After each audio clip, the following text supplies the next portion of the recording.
Malcolm's hands trembled as he turned the key in the front door of his grandfather's house. 10 years. It had been 10 years since he'd last stood on this wraparound porch. 10 years since the fight that had torn them apart. 10 years since he'd stormed out of this house swearing he'd never come back. But here he was, holding the deed to a property he'd inherited from a man he'd never had the chance to make peace with. The door creaked open with the same protest it had made since Malcolm was a child, and the smell hit him immediately. Cedar and cinnamon, old books and furniture polish, the lingering ghost of his grandfather's pipe tobacco. It was like walking into a memory, one that made his chest tight with grief and regret.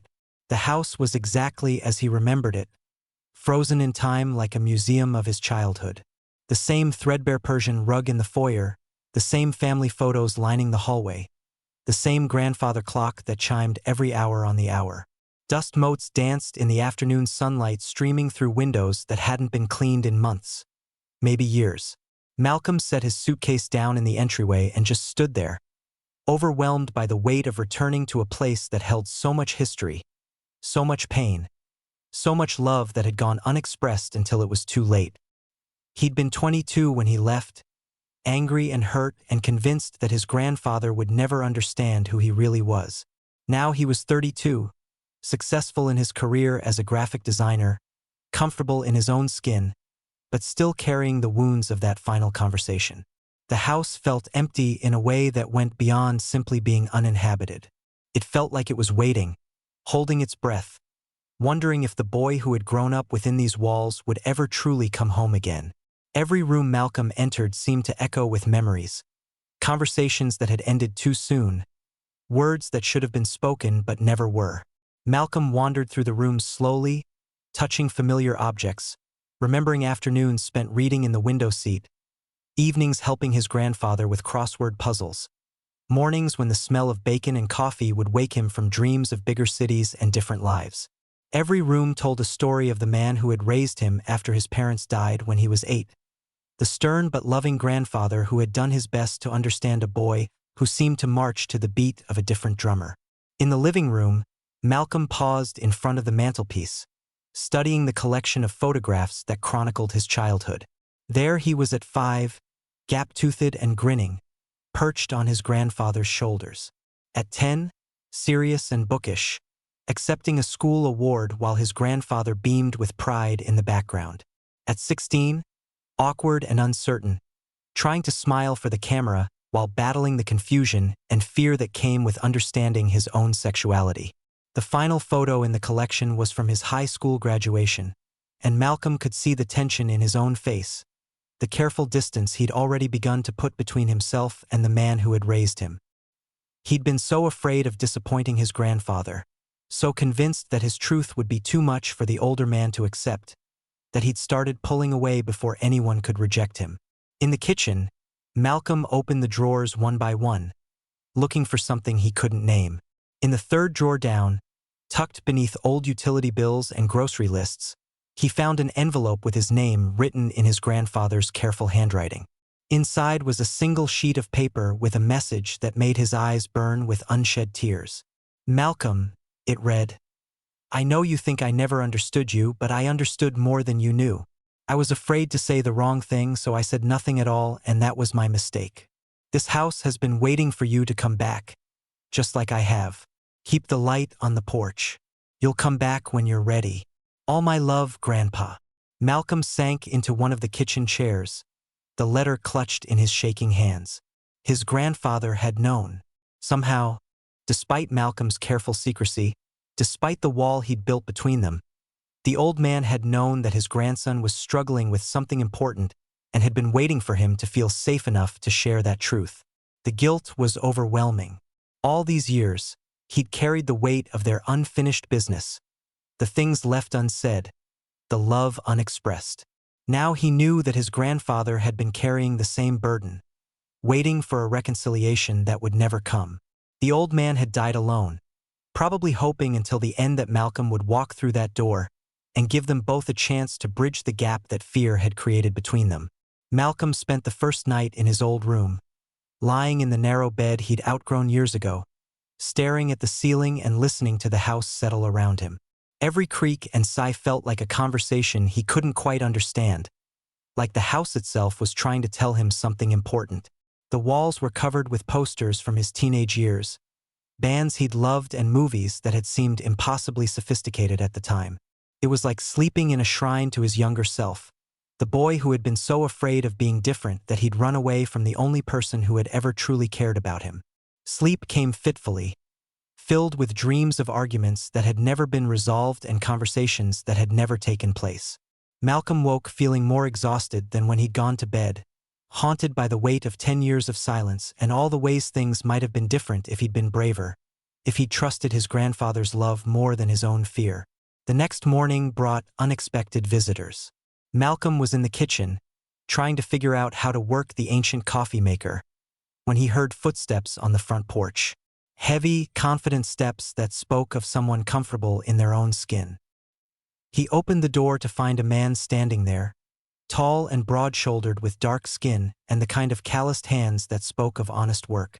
He was wearing work boots and jeans that had seen better days, a tool belt slung low on his hips, and a baseball cap that shaded eyes the color of warm honey. "You must be Malcolm," the man said, his voice deep and steady with just a hint of southern warmth. "I'm Trey. "I've been doing maintenance on this place since your grandfather got sick." Malcolm studied him, taking in the confident way he stood, the gentle expression that softened what could have been an intimidating presence. There was something immediately trustworthy about this man, something that made Malcolm's instinctive wariness soften despite himself. "I wasn't expecting anyone. Your grandfather hired me to keep an eye on things," Trey explained, pulling a set of keys from his pocket. "Said his grandson would be back someday and the house should be ready for him. I've got documentation if you want to check my story." There was something honest about this man, something that made Malcolm's defensive posture relax slightly. "What kind of maintenance?"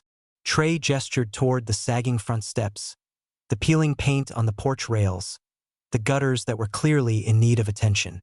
"The kind that keeps a house from forgetting how to be a home." It was an odd way to phrase it, poetic in a way that Malcolm hadn't expected from someone who looked like he spent his days working with his hands. But there was wisdom in it too, an understanding that houses were more than just structures, that they held memories and feelings and the accumulated weight of lives lived within their walls.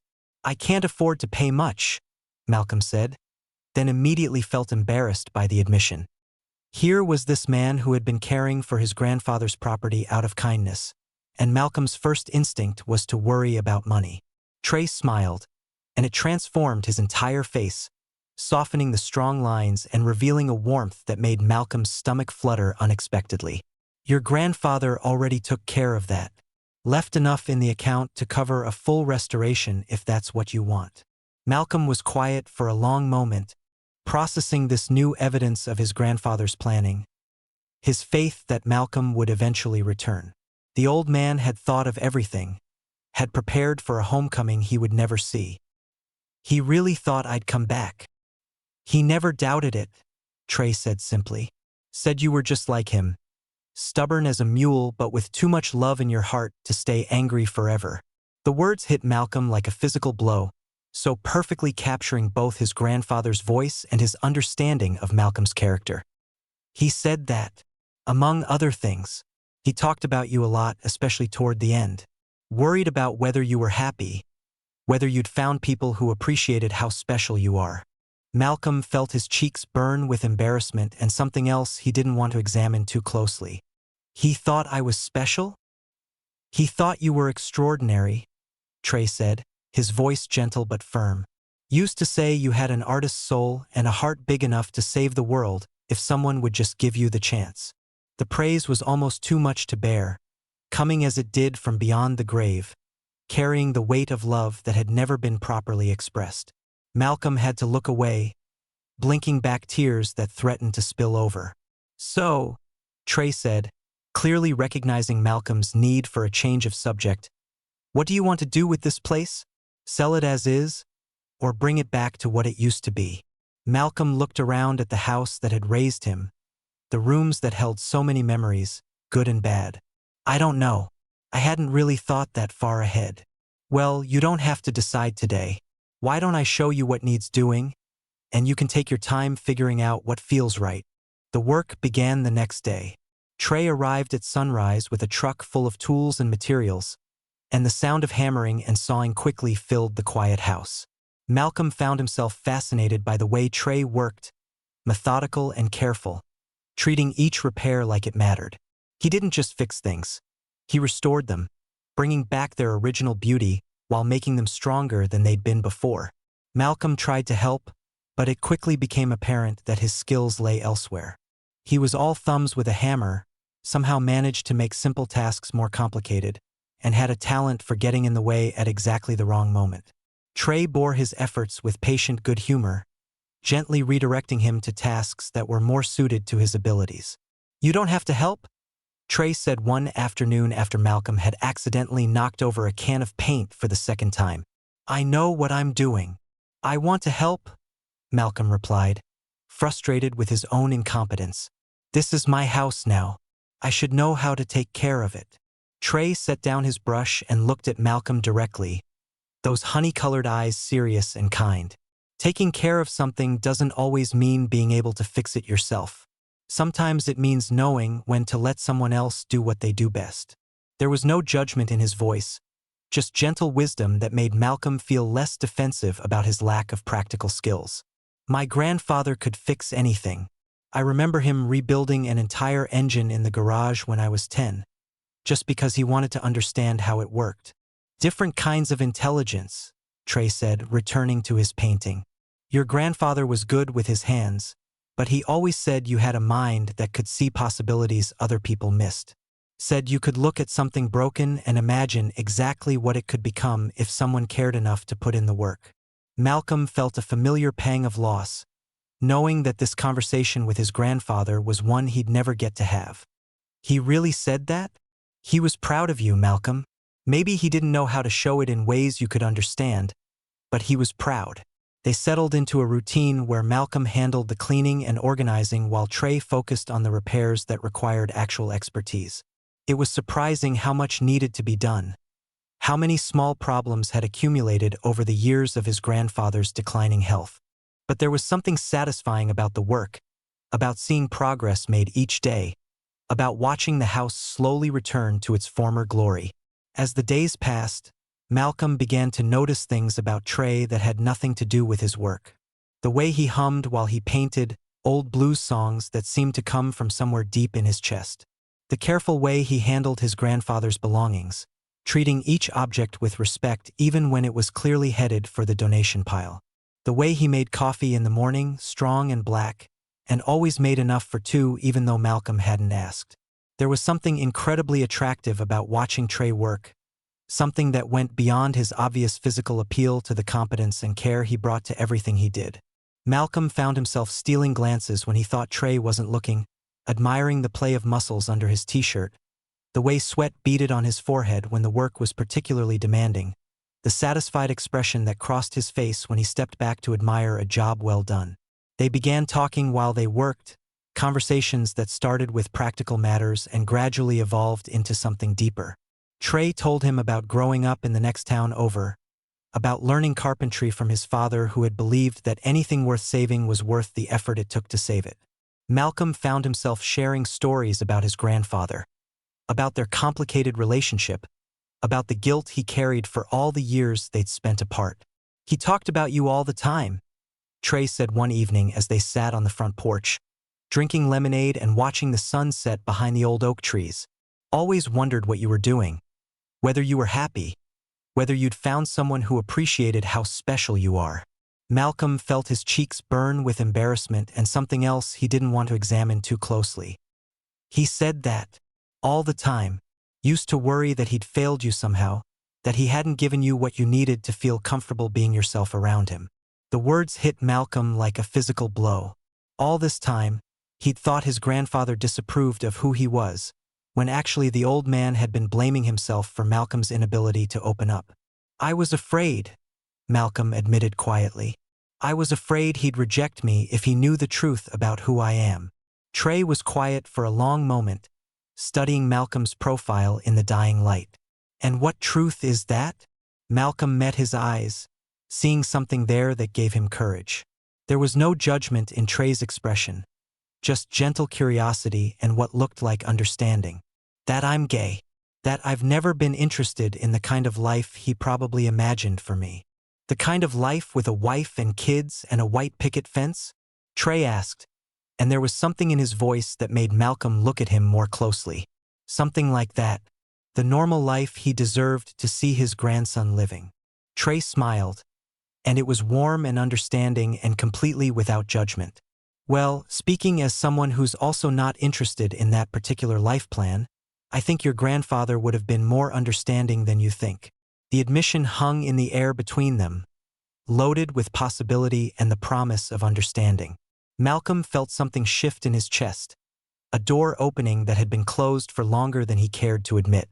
Here was another man who understood what it was like to be different in a world that expected conformity, who had somehow found peace with his own truth. How do you know? Malcolm asked, his voice barely above a whisper. Because love is love, Trey said simply. And your grandfather was a man who understood love in all its forms. He might not have known how to talk about it, but he understood it. They sat in comfortable silence after that, the evening air warm around them, the sound of crickets providing a gentle soundtrack to their thoughts. Malcolm found himself studying Trey's profile, the strong line of his jaw, the way his eyes crinkled at the corners when he smiled. There was something incredibly attractive about this man, something that went beyond his obvious physical appeal to something deeper and more compelling. For the first time in years, Malcolm felt like he was exactly where he was supposed to be. Not just in this house, not just in this town, but sitting beside this particular man who seemed to understand him in ways that no one else ever had. It was terrifying and exhilarating and completely unexpected. The next few weeks passed in a blur of activity and slowly building intimacy. The house began to transform under Trey's skilled hands, returning to the beauty Malcolm remembered from his childhood. Fresh paint covered years of wear, new boards replaced rotted ones, and windows that had been painted shut for decades were freed to let in light and air. But more than the physical transformation, Malcolm found himself changing too. The guilt and regret that had weighed him down for years began to lift, replaced by a sense of purpose and belonging he hadn't felt since he was a child. Working alongside Trey, he began to remember what it felt like to be part of something bigger than himself, to contribute to a project that mattered. Their conversations grew deeper and more personal as the days passed. Trey told him about his struggles with his own sexuality, about a family that had taken years to accept who he was, about the loneliness that had driven him to this small town where he could live quietly and without judgment. Malcolm shared his own experiences, the years of hiding and fear, the relationships that had never quite worked because he'd been too afraid to be fully himself. I've been alone for a long time, Trey admitted one evening as they worked together to install new shelving in the living room. Convinced myself I preferred it that way, that it was easier than trying to explain myself to people who wouldn't understand. And now? Malcolm asked, though he thought he knew the answer from the way Trey had been looking at him, the careful attention he paid to Malcolm's words and moods. Trey paused in his work, meeting Malcolm's eyes directly. Now I think maybe I was just waiting for the right person to make it worth the risk. The words hung in the air between them, heavy with meaning and possibility. Malcolm felt his heart racing, felt the careful walls he'd built around himself beginning to crumble. This was dangerous territory, the kind of emotional vulnerability that had always terrified him. But looking into Trey's honest, gentle eyes, he found himself wanting to be brave. I don't know how to do this, Malcolm admitted, his voice barely above a whisper. I don't know how to be with someone, how to build something real. Neither do I, Trey replied, setting down his tools and moving closer. But maybe we can figure it out together. The kiss, when it finally happened, was soft and tentative and perfect. They were standing in the living room where Malcolm had played as a child, surrounded by the tools and materials of restoration, and Malcolm thought that this was what coming home was supposed to feel like. Not just returning to a place, but finding someone who made that place complete. Trey's hands were gentle on his face, calloused from work but incredibly tender as they traced the line of Malcolm's jaw. Malcolm had been kissed before, had been in relationships that he'd thought mattered at the time, But nothing had ever felt like this. This felt like recognition, like finding a piece of himself he hadn't known was missing. When they finally broke apart, both breathing hard, Trey rested his forehead against Malcolm's. "Was that okay?" Malcolm laughed, the sound bubbling up from pure joy. "That was more than okay. That was perfect." They spent the rest of the evening talking, sitting close together on the porch swing his grandfather had built 40 years ago, sharing stories and dreams and fears. Malcolm learned that Trey had been watching him for weeks, trying to work up the courage to say something about the attraction that had been building between them. Trey learned that Malcolm had been doing the same thing, caught between desire and the old familiar fear of rejection. "I'm scared," Malcolm admitted as the night grew late and they prepared to part ways. Trey had been staying in a motel in town, giving Malcolm space to process his return to the house, but now that barrier felt unnecessary and artificial. "Of what?" Trey asked, though his voice suggested he understood. "Of messing this up. Of being too much or not enough. Of you realizing that I'm not worth the trouble." Trey took his hands, holding them gently. "Malcolm, you are worth everything. You're worth the wait, worth the risk, worth whatever trouble might come.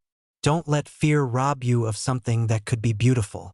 The next morning, Malcolm woke to the sound of Trey making coffee in the kitchen, humming one of those old blues songs that seemed to be his constant soundtrack. For a moment, he lay in bed just listening, marveling at how right it sounded to have someone else moving around in his grandfather's house, making it feel lived in and loved again. Over breakfast, they talked about what came next, both in terms of the house renovation and their relationship. Malcolm had been planning to return to the city once the house was ready to sell, but now that plan felt hollow and meaningless. The life he'd built there seemed like a pale imitation of what he could have here with Trey in the house that had shaped him. "What if I stayed?" Malcolm asked, the words tumbling out before he could second-guess himself. "What if I made this my home permanently?" Trey's face lit up with hope and something that looked like relief. "Are you sure? That's a big change, and I don't want you to do something you'll regret just because of what's happening between us." "It's not just about us, though that's part of it," Malcolm said, surprised by his own certainty. "It's about this place, this house, the way it makes me feel connected to something bigger than myself. I've been running from this place for 10 years, but maybe it's time to stop running." They spent the morning calling Malcolm's boss in the city, discussing the possibility of working remotely, at least part-time. With internet and modern technology, much of Malcolm's graphic design work could be done from anywhere. It wouldn't be easy, and it would mean taking on local clients to supplement his income, but it was possible. The work on the house continued, but now it had a different quality. Instead of preparing a property for sale, they were creating a home for Malcolm's new life. Every decision was made with permanence in mind, every repair chosen to last for decades rather than just long enough to impress potential buyers. One afternoon, while cleaning out his grandfather's bedroom, Malcolm made a discovery that changed everything he thought he knew about the man who had raised him. Behind a loose board in the closet wall, he found a small wooden box containing dozens of letters tied with a faded ribbon. The return address on the envelopes showed a name he didn't recognize: Ellis Coleman. Malcolm sat on his grandfather's bed and began to read, his hands shaking as the truth became clear. The letters were love letters, passionate and tender, spanning decades of what was clearly a deep and meaningful relationship. Ellis had been his grandfather's partner, his companion, his love. For over 30 years, they had maintained a relationship that had to be hidden from the world, conducting their love affair in secret letters and stolen moments.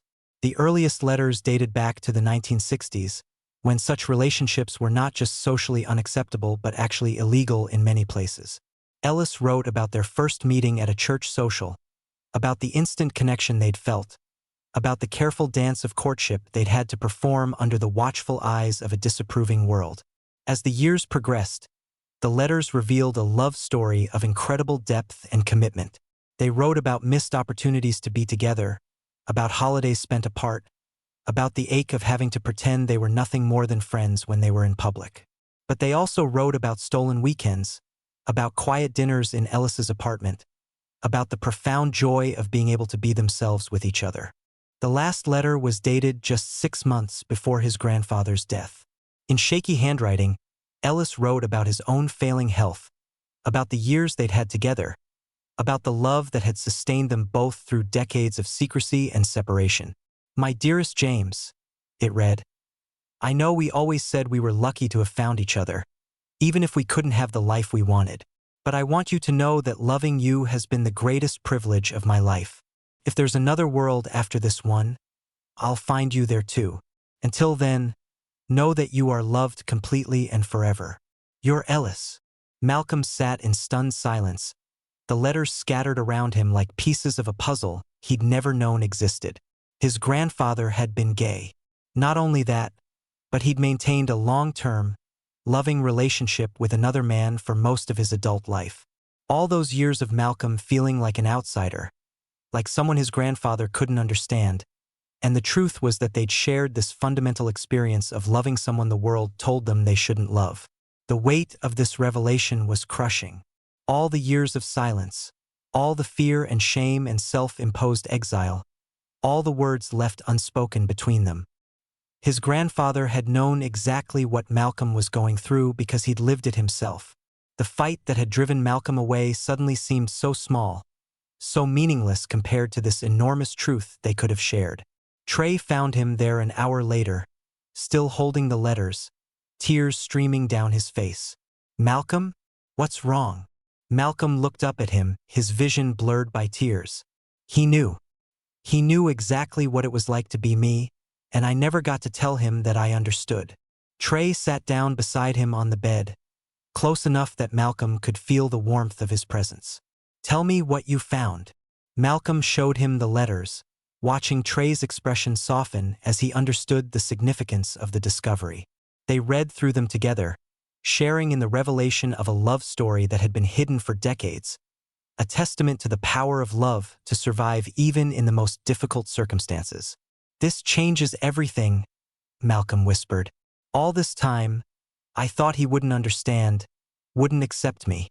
But he was living the exact same truth I was afraid to tell him." Trey reached over and took Malcolm's hand, the gesture so natural and comforting that Malcolm didn't even think to pull away. "Maybe that's why he was so sure you'd come back.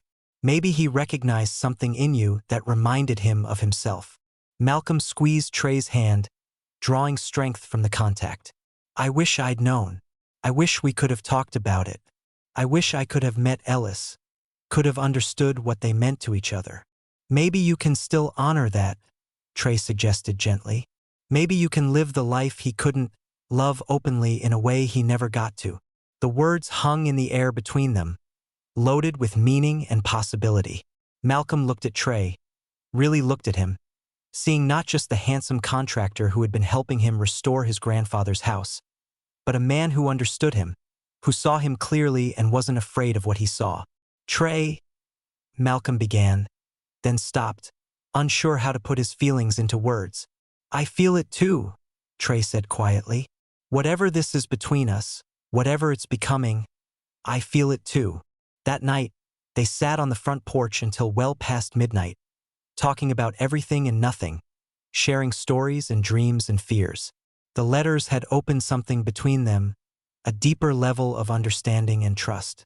Malcolm learned that Trey had grown up in a family that had struggled to accept his sexuality, that he'd moved to this small town partly to escape the judgment and partly because he'd found peace in the quiet rhythms of rural life. "I've been alone for a long time," Trey admitted as they watched fireflies dance in the darkness. "I convinced myself I preferred it that way, that it was easier than trying to explain myself to people who wouldn't understand." "And now?" Malcolm asked, though he thought he knew the answer. Trey turned to look at him, his eyes serious and warm in the porch light. "Now I think maybe I was just waiting for the right person to make it worth the risk." Malcolm felt his heart skip a beat, felt the last of his defenses crumble in the face of Trey's honest vulnerability. "I don't know how to do this," he admitted. "I don't know how to be with someone, how to build something real." "Neither do I," Trey replied, reaching for his hand. "But maybe we can figure it out together." The summer passed in a blur of renovation and growing intimacy. The house continued to transform under their combined efforts, But more importantly, Malcolm found himself transforming too. The bitter, guarded man who had arrived 3 months ago was giving way to someone lighter, more open, more willing to believe in the possibility of happiness. Trey was patient with his fears, understanding about his inexperience with serious relationships, gentle with the parts of himself that Malcolm was still learning to trust. They took things slowly, building a foundation of friendship and understanding before allowing passion to fully bloom between them. Their relationship deepened gradually, marked by small moments of increasing intimacy. The first time Trey stayed for dinner became a regular occurrence.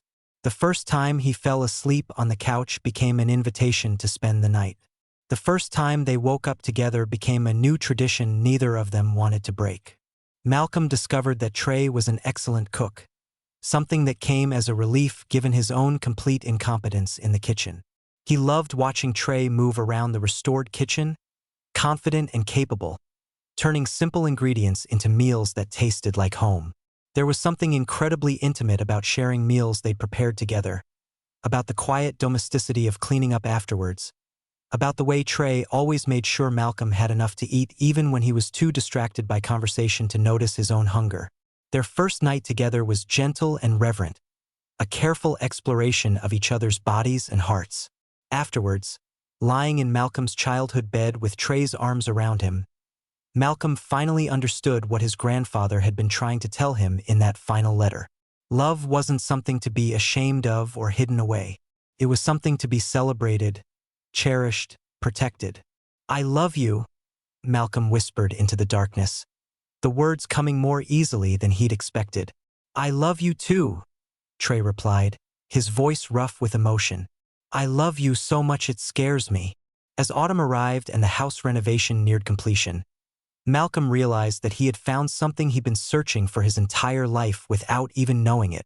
Not just love, though that was part of it, but a sense of belonging, of being exactly where he was supposed to be with exactly the right person.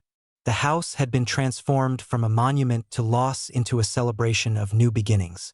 Every room told a story of love and restoration, of two men who had found each other and chosen to build something beautiful together.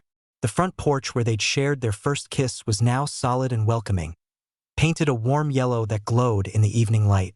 The kitchen where they'd had their first meal together was now a space designed for two people who loved to spend time together, talking and laughing over simple pleasures. Malcolm's old bedroom had been converted into a home office where he could work on his design projects, taking advantage of the large windows and quiet atmosphere. His grandfather's room had become their shared space, the bed replaced with one large enough for two, the walls decorated with photos that told the story of their growing love. One evening in late October, as they sat on their restored porch swing watching the leaves fall, Malcolm brought up something that had been on his mind for weeks. "I've been thinking about Ellis," he said, his voice thoughtful, "about what happened to him after my grandfather died." Trey looked at him with interest. "What do you mean?" "The last letter was from 6 months before Grandpa died. Ellis was sick too, but I don't know what happened to him. I keep thinking that maybe he's still alive, that maybe he'd want to know about us, about how we found each other in this house." It took some detective work, but they eventually tracked down Ellis Coleman to a nursing home about an hour away. He was 93 years old, frail but alert, and when Malcolm explained who he was, the old man's eyes filled with tears. "James's grandson," Ellis whispered, reaching for Malcolm's hand with fingers that shook with age. "He talked about you so much, worried about you, loved you more than you knew." Malcolm spent the afternoon with Ellis, sharing stories about his grandfather, about the house, about the love he'd found with Trey. Ellis listened with the hungry attention of someone who had been carrying memories alone for too long, grateful to finally have someone who understood the magnitude of what he'd lost. "He would be so happy," Ellis said as they prepared to leave. "So happy that you found your way home, that you found someone to love you the way you deserve." The visit with Ellis became a regular occurrence, a way for Malcolm to connect with his grandfather's memory and honor the love story that had been hidden for so long. Ellis told him stories about their relationship, about the man his grandfather had been when he thought no one was watching, about the dreams they'd shared and the life they'd built in the margins of a world that wouldn't accept them. Winter brought new challenges and deeper intimacy. Snow fell early that year, transforming their small town into something magical and peaceful. The house held the cold at bay, the furnace humming efficiently, the windows tight against the wind. Malcolm had never experienced winter in the country before, and he found himself enchanted by the way snow transformed the familiar landscape into something new and beautiful. They settled into domestic routines that felt both new and timeless. Trey would rise early to make coffee, while Malcolm stumbled around getting ready for his work, which now included several local clients who had heard about his skills through word of mouth. Evenings found them cooking together in their restored kitchen, Trey's competent hands making up for Malcolm's continued inability to do anything more complicated than boil water. "I think you're getting worse at this," Trey observed one evening after Malcolm somehow managed to burn pasta while attempting to multitask. "It's a gift," Malcolm replied solemnly, wrapping his arms around Trey from behind as he stood at the stove. "Not everyone can be this consistently incompetent in the kitchen." Trey laughed, the sound filling the room with warmth. "Good thing I love you for your other qualities, such as your devastating wit, your incredible creativity, the way you make me laugh even when I've had the worst day." Trey leaned back into Malcolm's embrace. "And you're not bad to look at either." These were the moments Malcolm treasured most, the quiet intimacies that made their relationship feel solid and real. They'd been together for almost a year now, and the initial passion had settled into something deeper and more sustainable, a love that was built on friendship and understanding as much as desire. Spring brought new projects and possibilities. Trey's reputation as a skilled craftsman had grown throughout the winter, and he was getting calls from homeowners throughout the county who wanted his help with their own restoration projects. Malcolm suggested that he formalize the business, maybe even take on a partner or apprentice. "You could call it things worth saving," Malcolm suggested one morning over breakfast, remembering what Trey had told him about his father's philosophy. "After what your father taught you." Trey considered this, his eyes lighting up with interest. "I like that. It says something about the philosophy behind the work, not just the work itself." They spent the morning designing business cards and advertising materials, Malcolm's design skills perfectly complementing Trey's vision for the company. It felt good to work together on something that mattered, to build something that would last and serve their community. As summer returned to their small town, Malcolm found himself thinking often about the journey that had brought him here. 2 years ago, he'd been a successful but lonely man living in a city that never quite felt like home. Now he was part of a community, a business partnership, a love story that continued to unfold in ways that surprised and delighted him. The second anniversary of his return to his grandfather's house was marked not with sadness but with celebration. Malcolm and Trey hosted a gathering on their front porch, inviting the friends they'd made, the neighbors who had welcomed them, the extended community that had embraced their relationship with warmth and acceptance. 2 years ago, I came back to this house thinking I was here to settle my grandfather's estate and maybe make peace with some old ghosts," Malcolm said to the assembled group, Trey's hand warm in his own. "I had no idea I was actually coming home to the life I was meant to live." He looked at Trey, who was standing beside him with that familiar gentle smile. "This house taught me that sometimes the things we think are broken are just waiting for the right person to see their potential. Sometimes what we need isn't to be fixed, but to be loved exactly as we are." Later that night, after the guests had gone home and they'd cleaned up the remnants of the party, Malcolm and Trey sat on their porch swing and watched the stars come out. The same stars Malcolm had looked at as a child, the same ones his grandfather had shared with Ellis in stolen moments of peace. "Do you ever wonder what they'd think of us?" Malcolm asked. "Grandpa and Ellis, I mean, if they could see us now." Trey considered the question seriously, his thumb tracing circles on the back of Malcolm's hand. "I think they'd be proud. I think they'd be happy that we get to have what they couldn't." Malcolm nodded, feeling the truth of that in his bones. "I used to think coming back here was about making amends with the past, but really it was about claiming the future." "Our future," Trey corrected, bringing Malcolm's hand to his lips for a gentle kiss. "Our future," Malcolm agreed, and sealed the promise with a kiss that tasted like forever. As they prepared for bed that night, Malcolm caught sight of himself in the bedroom mirror. The face looking back at him was relaxed and happy, showing laugh lines and the kind of contentment that came from being exactly where he belonged. He thought about the scared, angry young man who had left this house 15 years ago, and felt nothing but compassion for that boy who hadn't known how to ask for the love he needed. "What are you thinking about?" Trey asked, noticing his contemplative mood as he emerged from the bathroom. "Just grateful," Malcolm replied, turning to face the man who had helped him understand what home really meant. "Grateful for this house, for second chances, for you." Trey pulled him close, and Malcolm felt the solid warmth of him, the steady beat of his heart, the promise of all the days and nights they'd share in this house that had waited patiently for both of them to find their way home. "I love you," Malcolm whispered against Trey's chest, breathing in the familiar scent of sawdust and soap that had become synonymous with safety and love. "I love you too," Trey replied, his voice warm with certainty. "Welcome home, Malcolm." And finally, truly, Malcolm was home. The years that followed brought the kind of happiness Malcolm had never dared to imagine as a possibility. Their love deepened and strengthened, weathering the small storms that all relationships face and emerging more solid each time. Trey's business flourished, and Malcolm found fulfillment in work that mattered, using his design skills to help local businesses and organizations tell their stories. They traveled sometimes, visiting cities and exploring new places, but they always returned to their small town and their restored house with relief and joy.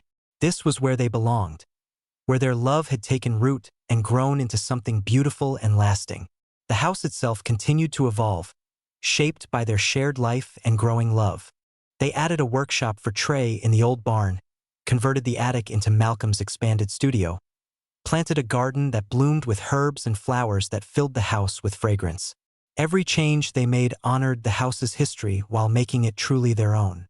Ellis became a regular part of their lives, joining them for Sunday dinners and holiday celebrations. His stories about Malcolm's grandfather helped fill in the gaps in Malcolm's understanding of the man who had raised him, and his blessing on their relationship meant more to Malcolm than he could express.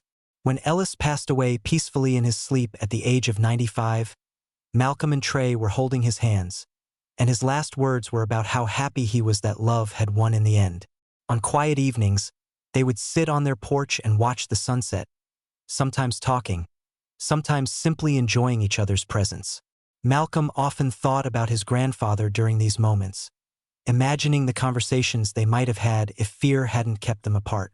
He'd learned to forgive both of them for the time they'd lost, focusing instead on the gift that loss had eventually become. "Do you ever regret it?" he asked Trey one evening as they sat surrounded by the peaceful sounds of their neighborhood settling into night. "Regret what?" "Staying here instead of seeking adventure somewhere else. Building a quiet life instead of a dramatic one." Trey smiled, the expression so familiar and dear that it made Malcolm's heart skip, just as it had the first time he'd seen it. "Malcolm, loving you has been the greatest adventure of my life. Everything else is just geography." And sitting there on the porch of the house that had waited for him to come home, surrounded by the life they'd built together, Malcolm knew that Trey was absolutely right. Love wasn't about the places you went or the things you did. It was about finding someone who saw you clearly and chose to stay, someone who made every ordinary moment feel like magic. The porch light glowed warm and yellow around them, just as his grandfather had known it would, welcoming home two men who had found in each other everything they'd ever been looking for. In the distance, a train whistle echoed across the fields, lonesome and beautiful, carrying its own stories of journeys and destinations and the eternal human hope of finding home. Malcolm reached for Trey's hand, feeling the calluses and strength that spoke of work done with love and care. This was what his grandfather had been trying to tell him in that final letter, what the house had been waiting to teach him. Home wasn't a place you found. It was a feeling you created, one choice at a time, one act of love at a time, one moment of courage at a time. And finally, after all the years of searching and running and being afraid, Malcolm was truly, completely home. The house that had waited now sheltered a love story that would have made his grandfather proud, a testament to the power of patience, forgiveness, and the courage to believe in second chances. In the quiet rooms where secrets had once been kept, Love now lived openly and joyfully, exactly as it was meant to be. The seasons continued their eternal dance around the restored house, each one bringing new joys and deeper understanding between Malcolm and Trey. Their third year together was marked by a proposal that happened naturally, organically, without fanfare or grand gestures. They were sitting in their kitchen on a snowy January morning, Malcolm sketching designs for a local bakery's new logo, while Trey repaired a broken chair from the dining room set. "Marry me," Trey said suddenly, looking up from his work with glue on his fingers and love shining in his eyes. Malcolm's pencil stilled on the paper. "What? Marry me?" Trey repeated, more certain this time. "I know we've talked about it in abstract terms, but I want to make it real. I want to stand up in front of everyone we care about and promise to love you for the rest of my life." Malcolm set down his pencil and really looked at Trey, seeing the man who had restored not just his grandfather's house but his own faith in love and belonging. "Yes," he said simply. "Yes, absolutely yes." Their wedding was held in the backyard of the house that had brought them together, under the same oak trees that had shaded Malcolm's childhood games and his grandfather's secret meetings with Ellis. It was a small ceremony, intimate and perfect, with their closest friends and chosen family gathered to witness their commitment. Ellis, now 96 and increasingly frail but determined not to miss such an important day, sat in the front row beaming with joy. "James would be so proud," he whispered to Malcolm before the ceremony began. "So proud to see his boy find his happy ending." The reception was exactly what they'd wanted. Simple food, good music, and the kind of celebration that felt authentic to who they were as a couple. They danced their first dance to an old Marvin Gaye song that Trey had been humming the morning they'd first kissed, and Malcolm thought that every moment of pain and uncertainty had been worth it to arrive at this perfect evening. As their married life settled into comfortable rhythms, Malcolm found himself thinking often about legacy and the future. The house had been restored to its former glory, but what would happen to it when they were gone? Who would love it next? The questions led to conversations about family, about the children they might adopt someday, about the ways they could ensure that the love that had been nurtured within these walls would continue long after they were gone. "I've been thinking about something," Malcolm said one evening as they worked together in the garden they'd planted behind the house. Trey was teaching him about vegetables, patiently explaining the differences between seedlings that all looked identical to Malcolm's untrained eye. "What's that?" Trey asked, not looking up from the tomato plants he was carefully transplanting. "About kids, about adoption, about giving this house a family to fill all these rooms again." Trey's hands stilled in the soil, and he looked up at Malcolm with an expression of hope and uncertainty. "You want children?" "I want our children," Malcolm said, surprising himself with the certainty in his voice. "I want to give some lucky kid the kind of home your grandfather gave you, the kind of love that makes all the difference." The adoption process was long and sometimes frustrating, filled with paperwork and interviews and home studies that seemed designed to test their patience as much as their qualifications. But finally, on a Tuesday morning in May, they got the call they'd been waiting for. "We have a little girl," their social worker said, her voice warm with excitement. "She's 6 years old, been in foster care for 2 years. Her name is Sophie, and she loves books and puzzles and apparently has very strong opinions about dinosaurs." Malcolm and Trey looked at each other across their kitchen table, both thinking the same thing. This was it. This was their daughter. Meeting Sophie for the first time was terrifying and wonderful and everything Malcolm had hoped it would be. She was small for her age, with serious dark eyes and hair that had been cut short and practical. She clutched a worn stuffed rabbit and studied them both with the careful attention of a child who had learned not to trust too quickly. "Do you live in a real house?" she asked Malcolm during their first supervised visit. "With stairs and everything?" "We do," Malcolm confirmed. "It's a big old house with lots of rooms and a front porch and a backyard where we grow vegetables." "Can I see it?" The home visit was scheduled for the following week, and Malcolm spent days preparing, wanting everything to be perfect for this little girl who might become their daughter. Trey was more practical, focusing on childproofing and making sure the house was safe rather than impressive. Sophie's reaction to the house was everything they could have hoped for. She stood in the front hall with her mouth open, taking in the grandfather clock and the restored woodwork and the sense of permanence that Malcolm had learned to associate with home. "It's like a house from a book," she whispered, her hand tight in Malcolm's as he gave her the tour. "Like where families live in stories. Would you like to be part of our family story?" Trey asked gently, crouching down to her level. Sophie considered this with the seriousness that Malcolm was learning was characteristic of her personality. "Would I get my own room?" "You would get your own room," Malcolm confirmed. "And we could decorate it however you want. With books. With as many books as you want. And maybe some dinosaur stuff too? Because dinosaurs are important for understanding science." Malcolm and Trey exchanged glances over her head, both trying not to smile at her earnest declaration. "Absolutely," Trey said. "Dinosaurs are very important for understanding science." The transition wasn't easy. Sophie had been through trauma and loss, and it took time for her to trust that this placement would be different from the others. There were nightmares and testing behaviors, moments when Malcolm questioned whether they were equipped to handle the needs of a child who had been hurt by the world. But there were also breakthrough moments that made everything worthwhile. The first time Sophie laughed at one of Trey's silly jokes. The first time she fell asleep on the couch between them while they watched a movie. The first time she called them Dad and Papa without being prompted or corrected. "I think she's happy here," Trey said one evening as they watched Sophie read in the window seat that had once been Malcolm's favorite spot.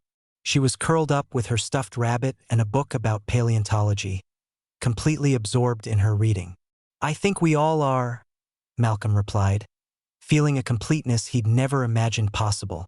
The adoption was finalized on a crisp October day, exactly 4 years after Malcolm had first returned to his grandfather's house. Standing in the courthouse with Trey on one side and Sophie on the other, officially becoming a family in the eyes of the law, Malcolm felt his grandfather's presence as strongly as if the old man had been standing right there with them. That evening, they celebrated with a family dinner in the dining room that had hosted so many important meals over the years. Sophie had requested spaghetti and meatballs, which Trey prepared while Malcolm helped with garlic bread, and Sophie set the table with the good china she'd insisted was appropriate for such an important occasion. "I have something for you," Malcolm said after they'd finished eating, producing a small wrapped package from his pocket. Sophie opened it carefully, revealing a locket that had belonged to Malcolm's grandmother. Inside was a tiny photo of the three of them taken on the day of their first family picnic. "It's so you'll always remember that you belong with us," Malcolm explained, his voice thick with emotion. "No matter where you go or what you do, you'll always be our daughter." Sophie threw her arms around his neck, and Malcolm felt tears streaming down his face as he held her close. This was what his grandfather had been preparing him for, what the house had been waiting to shelter. Not just romantic love, but the deep, transformative love of family. As Sophie grew from a cautious 6-year-old into a confident, brilliant preteen, the house filled with the sounds of childhood once again. Piano lessons in the living room, science experiments on the kitchen table, friends coming over for sleepovers and birthday parties. The rooms that had once echoed with loneliness now rang with laughter and conversation and the beautiful chaos of family life. Malcolm's work continued to flourish as well. His reputation as a designer had spread beyond their small town, and he found himself taking on projects for clients across the state. But he was selective about the work he accepted, choosing projects that aligned with his values and allowed him to tell stories that mattered. Trey's restoration business had grown too, expanding to include historic preservation projects and teaching workshops for young people interested in traditional building techniques. He'd taken on 2 apprentices, young men who reminded Malcolm of Trey himself when he'd first appeared on their doorstep with his tools and his gentle wisdom. The house itself had become something of a local landmark, not just because of its architectural beauty but because of the story it represented. People in town would point it out to visitors as an example of what could happen when love and patience were applied to something that seemed beyond saving. Ellis lived to see Sophie's 10th birthday, a milestone that filled him with joy and wonder. 3 generations of love in one house, he said to Malcolm as they sat on the front porch watching Sophie and her friends play elaborate games involving dinosaurs and time travel. Your grandfather would be beside himself with happiness. When Ellis passed away quietly in his sleep just after Sophie's birthday, Malcolm felt the loss deeply but also a sense of completion. The old man had lived to see the house fulfill its promise, to witness the love story that had bloomed from the seeds his own generation had planted in secret.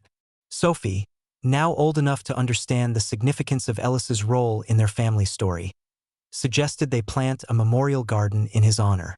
They chose a sunny spot near the back porch, filling it with the roses he'd loved and the herbs he'd grown in his own small apartment garden. He was like a grandfather to me too, wasn't he? Sophie asked as they worked together to prepare the soil. He was, Malcolm confirmed. He was the keeper of our family's love story, and now that job passes to us. As Sophie entered her teenage years, Malcolm marveled at the young woman she was becoming. Smart and curious like his grandfather had been, practical and kind like Trey, but with her own unique perspective on the world that kept them all on their toes. She'd developed a passion for environmental science and talked constantly about her plans to study conservation biology in college. I want to help save things, she explained to them over dinner one evening when she was 15. Like how Papa saves old houses and Dad saves broken designs. I want to save habitats and ecosystems and maybe whole species. Malcolm and Trey exchanged glances across the table, both thinking the same thing. She'd inherited the family gift for restoration, but she was applying it to an even bigger canvas than either of them had imagined. The house continued to evolve with their changing needs. Sophie's room had been redecorated countless times as her interests shifted and grew. The attic studio had been expanded to accommodate Malcolm's growing business. The workshop had been updated with new tools and equipment for Trey's increasingly complex projects. But the heart of the house remained the same. The kitchen where they gathered for meals and conversation, the living room where they spent evenings reading and talking, the front porch where they sat on summer nights and watched the fireflies dance among the oak trees. On their 10th wedding anniversary, Malcolm and Trey renewed their vows in the same backyard where they'd first been married, this time with Sophie as their maid of honor and witness to their continued commitment. The ceremony was even smaller than their wedding had been, just the three of them and a handful of their closest friends, but it felt profound and meaningful in ways that surprised them both. 10 years, Trey mused that evening as they sat on their porch swing, Sophie inside doing homework and the evenings settling peacefully around them. Best 10 years of my life, Malcolm replied, leaning into Trey's solid warmth. Mine too, though I have to say, I'm looking forward to the next 10 even more. Malcolm smiled, thinking about Sophie's college applications that were due next month, about the empty nest years that loomed ahead, about the ways their relationship would continue to evolve and deepen as they moved through different phases of life together. What do you think we'll do when she goes to college? He asked. Love her from a distance, worry about her constantly, and probably redecorate her room into something we can use while secretly hoping she'll come home every weekend, Trey replied with a laugh. Sounds about right. They sat in comfortable silence, listening to the night sounds of their small town, watching the stars emerge in the darkening sky. The house around them breathed quietly, settled and content, sheltering 3 generations of love stories and preparing to shelter whatever came next. Malcolm thought about his grandfather's note, about keeping the light on the porch, about the faith the old man had maintained that love would eventually find its way home. The porch light glowed steadily beside them, no longer a beacon calling someone back, but a symbol of welcome for whatever the future might bring. I love you, he said to Trey, the words as fresh and meaningful as they'd been the first time he'd spoken them in this place. I love you too, Trey replied, pressing a kiss to the top of Malcolm's head. Welcome home, my love. Welcome home. And in the house that had waited patiently for love to find it, 3 hearts beat in quiet contentment, surrounded by the accumulation of shared years and the promise of many more to come. The restoration was complete, but the love story continued, adding new chapters with each passing day, each shared meal, each moment of ordinary magic that made up their extraordinary life together.